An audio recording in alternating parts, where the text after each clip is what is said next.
একদিন নবীজিকে হাসাইন হুসাইন বলেন, নানা গো, আচ্ছা আমরা দুইটা ভাই আপনার কাছে, আপনি বলেন এই দুইটা ভাইয়ের ভিতরে কি বেশি দামি? নবীজি টেনশনে পড়ে গেল। দোনোজন কোরআনের হাফেজ, দোনোজন কোরআনের হাফেজ, কারে ভালো কমু কারে খারাপ বলবো, বেজার হয়ে যাবে। জিবরাইল এসে বলে, হুজুর দোনোজনকে সূরা ফাতিহা তেলাওয়াত করতে বলেন, জোরে কোন সুবহানাল্লাহ। আচ্ছা ঠিক আছে, সূরা ফাতিহা তেলাওয়াত করো। হযরতে হাসান তেলাওয়াত করলেন, একই সুর। হুসাইন তেলাওয়াত করে, একই সুর।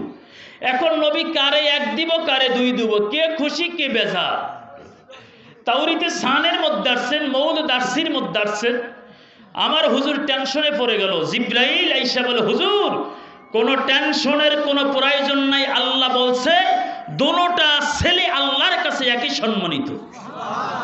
আরো জোরে বলেন। তাহলে বাবা আহলে বাইয়াতকে ভালোবাসবেন, 5 ওয়াক্ত নামাজ পড়বেন, বাপ মার খেজমত করবেন। হালাল হারাম বাইসা যদি না খান, মাওলানা পিসাব দরবেশে কামইতো না। কেন?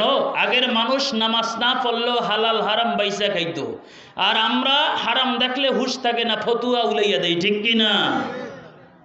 আমরা তো স্বার্থপর মানুষ।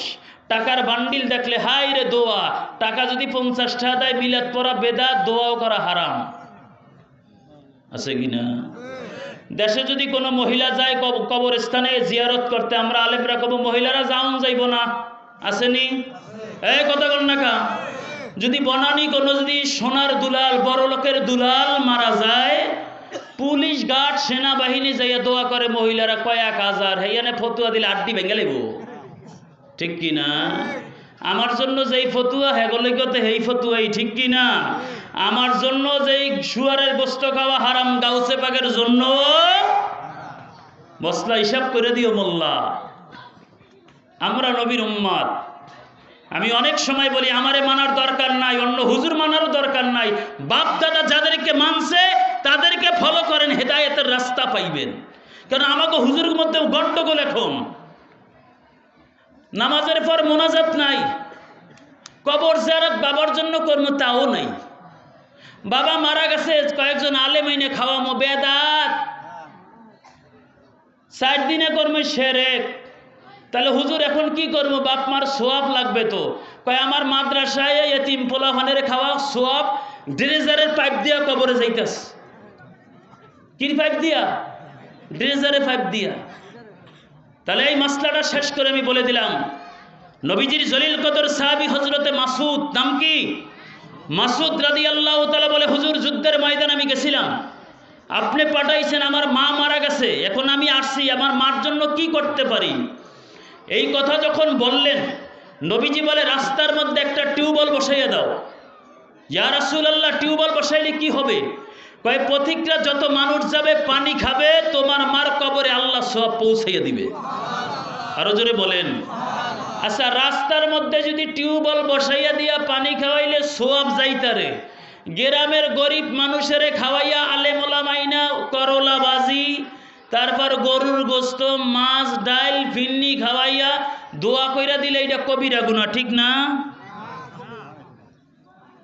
এটা বেদাত। আর একটা মশলা, এই চুপ থাকেন, আর একটা মশলা হলো সবে বরাতে হালুয়া রুটি খাওয়া বেদাত, আসেনি? যেই হুজুরে কইবার কান্দা ধরবেন আর ওরে কান ধরে আমার মুখে নেইবেন।